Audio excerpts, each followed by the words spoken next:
আগামী 15 মাস মমতা বন্দ্যোপাধ্যায় খুব একটা স্বস্তিতে থাকতে পারবেন না, আর ভোটে হারিয়ে সব সমস্যার সমাধান। তৃণমূলের বিধায়ক বলছেন আরো বড় করে উৎসব করব এবারে আমরা। হ্যাঁ, ওরা উৎসব করবে তো, ওরা হিন্দু নয় তো।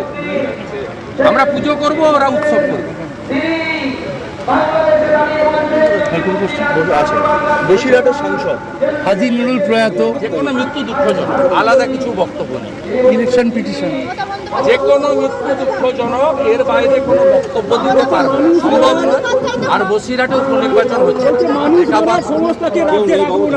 রেখাপাত্র কেস আছে পেন্ডিং, ভোট ওখানে হচ্ছে।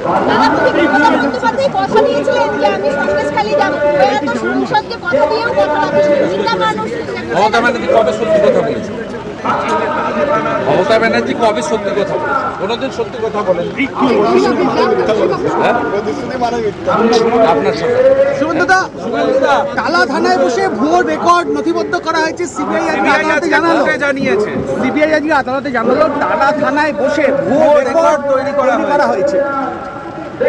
আপনাকে বলি, তথ্য প্রমাণ লোপাঠ্য প্রমাণিত। আমি সুপ্রিম কোর্ট চলছে, মন্তব্য করব না। সুপ্রিম কোর্টে চিফ জাস্টিসের বেঞ্চ বলছে আমরা স্তম্ভিত, আমরা ডিস্টার্ব রিপোর্ট দেখার পরে। আমরা সবাই ওয়েট করছি রিপোর্টটা সামনে আসুক। আসবে তো আজ নয় কাল, বিএনএসে আছে, সব রিপোর্টই পাবলিকলি করতে হবে। অর্থাৎ সেটা তো হবেই। আর অভিজিৎ মন্ডল অ্যারেস্টের সাথে সাথে মমতা ব্যানার্জির পুলিশ তথ্য প্রমাণ লোপাট করেছে, এটা এস্টাবলিশ হয়ে গেছে। আমি প্রথম দিন থেকে আমার এক্স হ্যান্ডেল খুলুন, হল বদলেছে, বেসিন বদলেছে, ড্রেস বদলেছে, হিসেরা বদলেছে, ব্লাড বদলেছে, সব বদলেছে, সব বদলেছে। এ পাপ যাবে না, এ পাপে ধ্বংস হবে, কিচ্ছু করতে পারবে না। এ পাপ যা করেছে বোনের সঙ্গে, এ ধ্বংস হয়ে যাবে। বিধানসভায় বিনীত গোয়েল গেলেন। বিধানসভায় বিনীত গোয়েল গেছিলেন গতকাল নির্মল ঘোষকে সিবিআই জিজ্ঞাসাবাদ করেছে। সেই তথ্যটা ভায়া হয়ে আজকে জানতে গেছিলেন, ওকে জানানো হলো। নির্মল ঘোষ যে যার ঘরে ঢুকেছিলেন তাকে জানিয়েছেন, আর উনি আজকে ওনাকে ব্রিফ করে দিলেন। ফোনে আর রিস্ক নিচ্ছে না।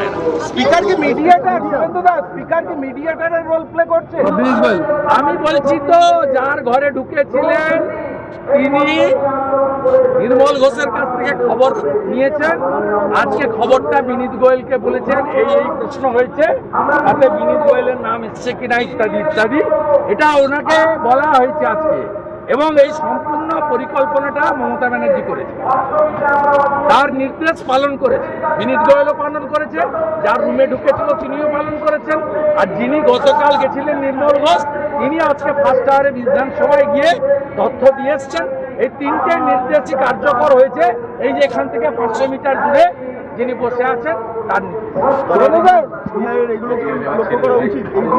অবশ্যই, এর জন্যই তো প্রভাব। বাংলা খবর, আপনার রাজনীতি, আপনার আওয়াজ।